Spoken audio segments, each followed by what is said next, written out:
Hi everyone, welcome to the channel. In this video, I'm going to show you how to convert your Pluxee balance into Gcash quickly and easily.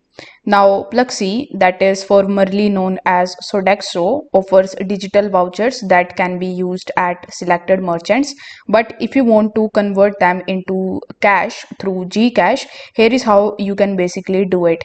Now, first of all, let me tell you that Pluxee doesn't have a direct withdrawal to Gcash, so you will need some third-party services in order to do it. Like there are many online exchange platforms and there are trusted Facebook groups that facilitate this conversion. So always check the reviews and rating before proceeding. So first of all, you need to choose a reliable converter. So you can use popular methods that including like peer-to-peer exchange or business that actually accept Pluxee voucher and send Gcash in return. You need to look for the verified sellers in trusted communities or through the e-wallet service providers. Now once you have chosen a converter, you need to follow their instructions.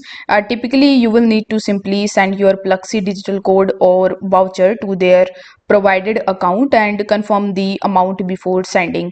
Then you need to just receive the Gcash payment. So after the verification, the converter will transfer the equivalent amount to your Gcash wallet, and this usually takes a few minutes or to an hour depending on their processing time.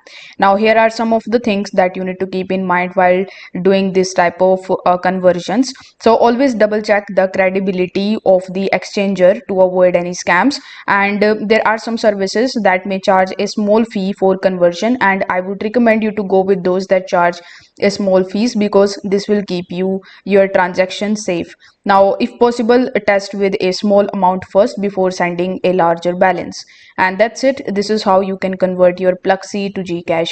If this video helped you out, don't forget to like, share and subscribe for more helpful guides. See you in the next one.